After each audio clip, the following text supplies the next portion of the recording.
नमस्कार दोस्तों, स्वागत करता हूं आपका एक नई वीडियो के साथ। दोस्तों पीटीसी इंडिया लिमिटेड स्टॉक का आज की वीडियो में हम फंडामेंटल प्लस टेक्निकल एनालिसिस करेंगे। एक बात ध्यान रखना, ये स्टॉक 20% से ज्यादा की गिरावट दे चुका है। काफी सारे लोग इसमें एवरेज भी करना चाहते होंगे, तो जो लोग एवरेज करना चाहते हैं उनको सबसे पहले ये देखना चाहिए कि क्या इस स्टॉक में फंडामेंटली कोई अच्छी बात है, क्या ये फंडामेंटली स्ट्रॉन्ग कंपनी है।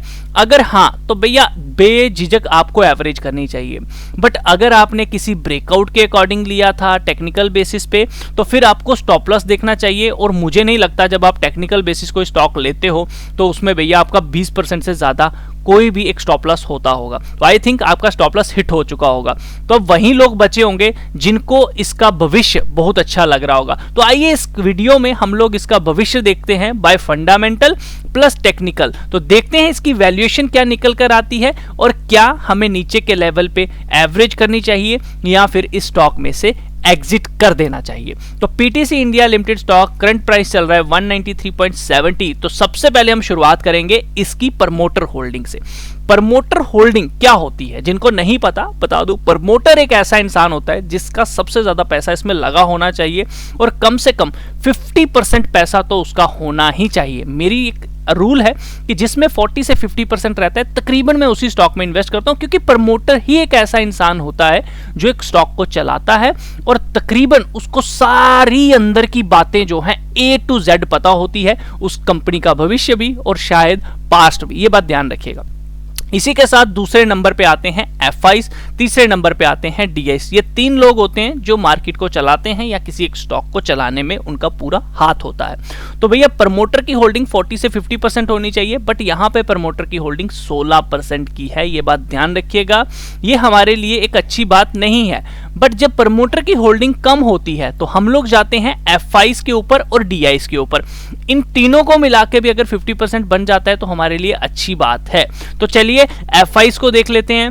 FIs होते हैं फॉरेन के इन्वेस्टर। तो यहां पे आप अगर उनकी होल्डिंग देखोगे तो 28% के करीब है, पहले 27 थी, अब इंक्रीज हुई है। इस बात को ध्यान रखिए, ये एक पॉजिटिव पॉइंट है। तो भैया 28 प्लस अगर 16 करते हो तो आपको दिखेगा कि 45% के करीब करीब इनकी होल्डिंग बन गई।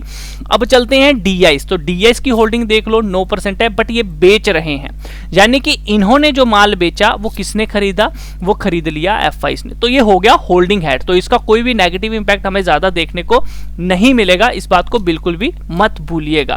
आगे बात करते हैं यहां पर हम पब्लिक की। तो पब्लिक के पास कितना माल है, 45%, यानी कि 55% माल जो है बड़े प्लेयर के पास है और 45% माल जो है वो किसके पास है, पब्लिक के पास। बट पब्लिक में भी बड़े बड़े प्लेयर होते हैं, तो हम लोग देख लेते हैं कि पब्लिक में कितने कितने परसेंट होल्ड कर रहे हैं। तो ज्यादा तो नहीं है, आप कह सकते हो 1% ही है कोई बड़ा प्लेयर जिसने होल्ड किया है। तो अदरवाइज आप कह सकते हो कि 45% माल जो है वो पब्लिक के पास है। तो अभी जो स्टॉक में गिरावट देखने को मिल रही है ना, आई बिलीव दैट ये पब्लिक को बाहर निकालने की कोशिश की जा रही है। तो इसमें अगर सिर्फ आप होल्डिंग देख के चलना चाहते हो तो मुझे होल्डिंग में कोई दिक्कत नहीं देखने को मिल रही। प्रमोटर ने 16% रखा है, बट FIs DIs ने माल होल्ड किया हुआ है। तो हमें एज पर होल्डिंग घबराने वाली कोई बात नहीं है कि भैया प्रमोटर भाग जाएगा, FIs भाग जाएंगे, DIs भाग जाएंगे, ऐसा कुछ भी नहीं है। मतलब अगर कोई होल्डिंग के बेसिस पे चलता है, एवरीथिंग इज गुड। 1 लाख की होल्डिंग यहाँ पे promoter plus FIs plus DI share holding pattern में हमें देखने को मिल रही है। चलिए आगे बढ़ते हैं इसके रेवेन्यू की तरफ। दोस्तों इस कंपनी का रेवेन्यू अगर आप देखोगे ग्रो कर रहा है 2019, 2020 और 2021। बट 2021 के पास एक डाउन रेटिंग जो है वो हमें देखने को मिल रही है।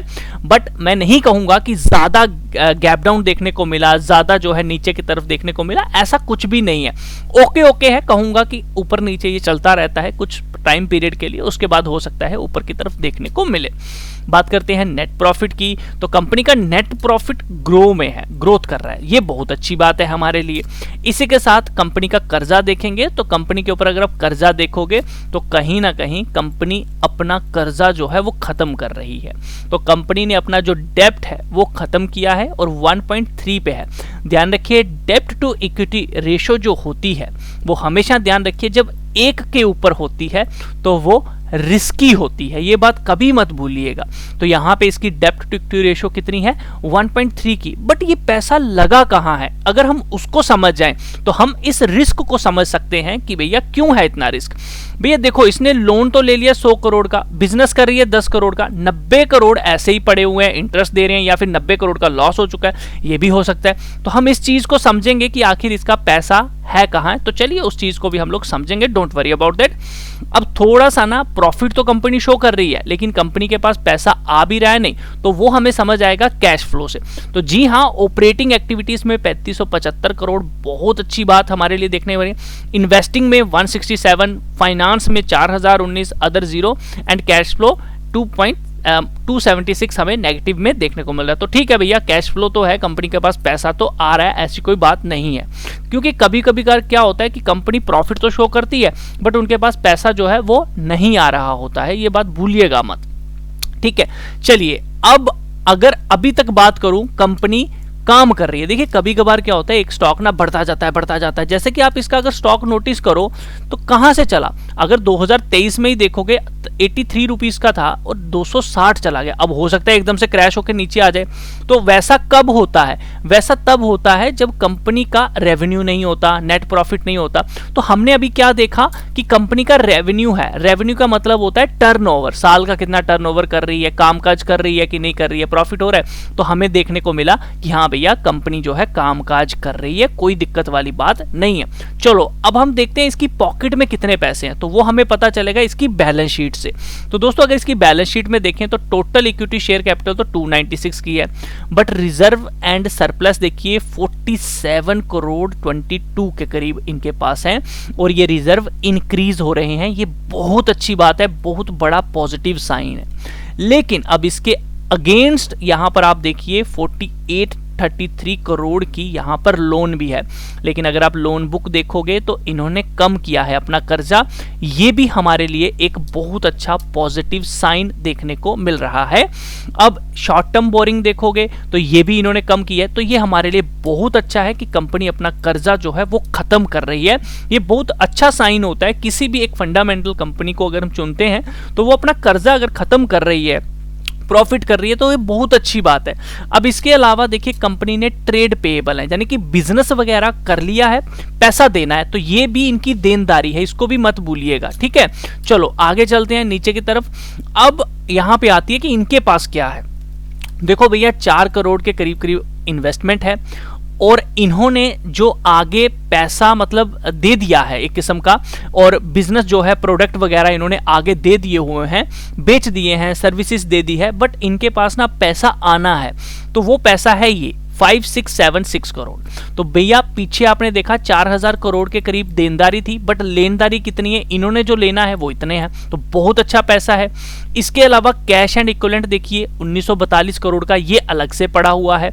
इसके अलावा short term loan and advances, इन्होंने जो आगे loan and advances short term में दिए हुए हैं वो कितने हैं 0.25 के। अदर करंट एसेट कितने हैं 1257 करोड़ के।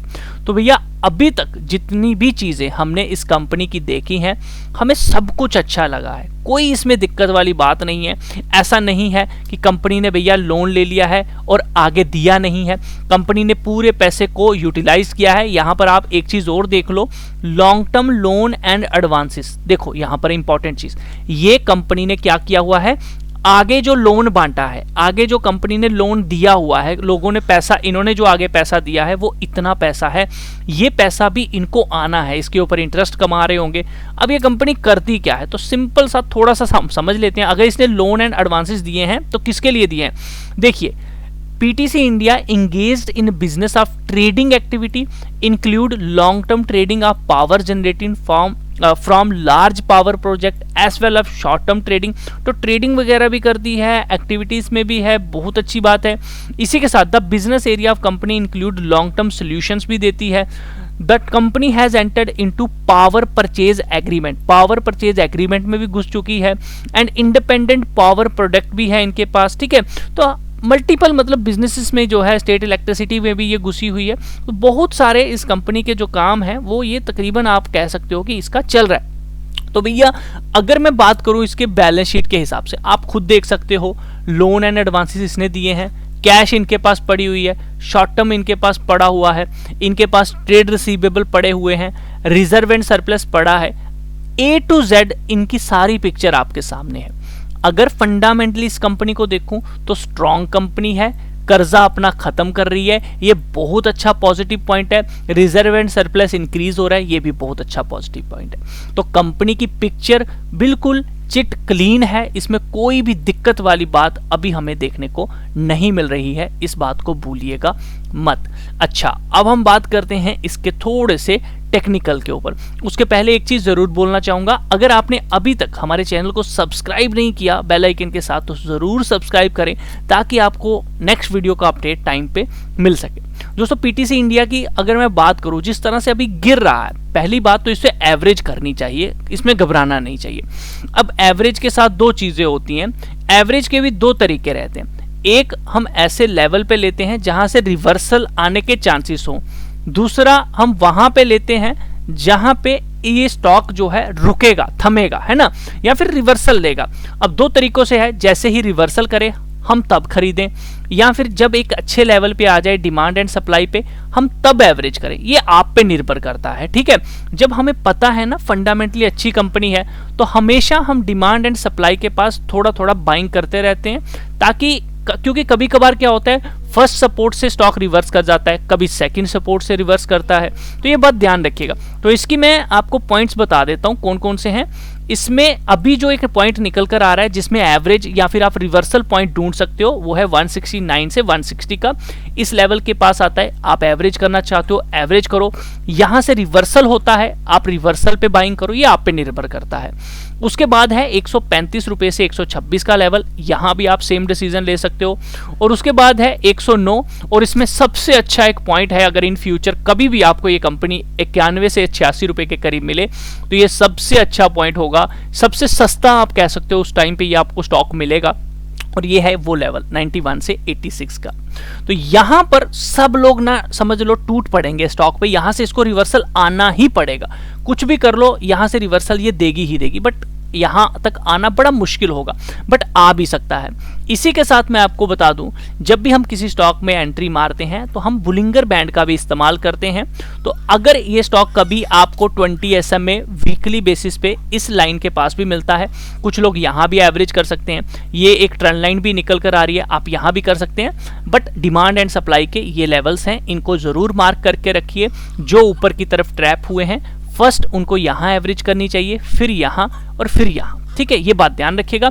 ये यहां से भी रिवर्स कर सकता है, ये यहां से भी रिवर्स कर सकता है, ये यहां से भी रिवर्स कर सकता है, इट्स नन मैटर कि ये यहां से करेगा या यहां से, बट ये डिमांड एंड सप्लाई के हैं, क्योंकि यहां पर भी लोगों ने एंट्री की थी, यहां पर भी लोगों ने एंट्री की है, और यहां पर भी लोगों ने एंट्री की है, ठीक है। अब किसमें ताकत है, अगर इसमें ताकत होगी तो ये यहीं से रिवर्स कर देंगे, अपने प्राइस के नीचे नहीं जाने देंगे, अगर इनमें कम ताकत होगी तो ये यहां तक लेके आ सकते हैं, ये बात ध्यान रखिएगा। तो आई बिलीव दैट कि आपको +20 पीरियड मूविंग एवरेज प्लस इन लेवल्स को जरूर मार्क करके रखना चाहिए। बाकी बात करें इस स्टॉक के टारगेट्स की या और भी ऊपर जाने की, कितना ऊपर जाएगा, तो आप इसमें जो इसका प्रीवियस एक ट्रेंड ब्रेक हुआ था उसको जरूर मार्क करके रखें। तो जिस तरह से ये देखो एग्जैक्ट इसने ये जो ट्रेंड टूटा था यहां से आप देख सकते हो, उसी ट्रेंड लाइन को हिट करके ये नीचे की तरफ गया है, और दोबारा वापिस ही यहां से जाने की कोशिश भी कर सकता है, नीचे से इसको हिट करके दोबारा इस तरह से। कैसे पैटर्न बन सकता है, इस तरह से, जैसे ये यहां आया है, यहां से रिवर्स होके इस तरह भी जा सकता है। तो इस तरह का पैटर्न आपको देखने को मिल सकता है। तो आने वाले समय में अगर आप इस स्टॉक में रखते हैं निवेश, तो 2025 तो 2026 370 भी जा सकता है, और बात करें तो 480 भी जा सकता है, 2030 तक रखते हैं तो और भी ऊपर जा सकता है। It's matter of time. अगर आप यहां से इस ट्रेंड को देखोगे, देखो मार्केट फॉलो करती है, अगर आप इसको भी यहां से फॉलो कर लोगे तो हो सकता है इस बार ये इस ट्रेंड को तोड़ दे। मतलब क्या हो, एक बार इसने टेस्ट कर लिया है, यहां से नीचे होके इसको तोड़ दे, इसमें कोई अच्छी न्यूज लग जाए, ये तोड़ के यहां निकल जाए, तो आप यहां ले सकते हो, यहां तक जा सकता है। जिन्होंने होल्ड किया है 2000 अगर 29-30 की बात करें तो 600 650 जा सकता है, इसमें कोई दिक्कत वाली बात नहीं है, बस एवरेज करनी है। और टेक्निकल बेसिस पे अगर इसके अंदर ब्रेकआउट आता है, आप वीकली बेसिस पे ट्रेंड बनाइए, इसके अंदर एक ट्रेंड लाइन को ड्रॉ कीजिए, जैसे कि आप लोग यहाँ पे देख सकते हैं। ये देखो यहाँ से अगर आपने ट्रेंड लाइन को ड्रॉ किया होता, यहाँ पर जब ब्रेकआउट आया आपने यहाँ से लिया होता तो कितना बड़ा एक रिटर्न आपको देके जाता। तो अभी तो इसके अंदर कोई ट्रेंड लाइन के बेसिस पे एंट्री नहीं बन रही है। हाँ, नीचे की तरफ एक सपोर्ट है, यहाँ से रिवर्सल आए तो आप जरूर एंट्री कर सकते हैं। अदरवाइज आपके डिमांड एंड सप्लाई के ये जोन है, इनको मार्क करके रखिए और यहाँ से आप रिवर्सल ले सकते हैं। बाकी मेरी तरफ से किसी को निवेश के लिए यहाँ पे कोई राय नहीं है। मेरे एनालिसिस में ये स्टॉक आया, मैंने आपको बताया, मेरी इसमें कोई होल्डिंग नहीं है। आप ट्रेड लेने से पहले एक बार अपने फाइनेंशियल एडवाइजर से जरूर पूछ सकते हैं, क्योंकि रिस्क आप सबका है। मिलता हूं नेक्स्ट वीडियो में, तब तक के लिए अपना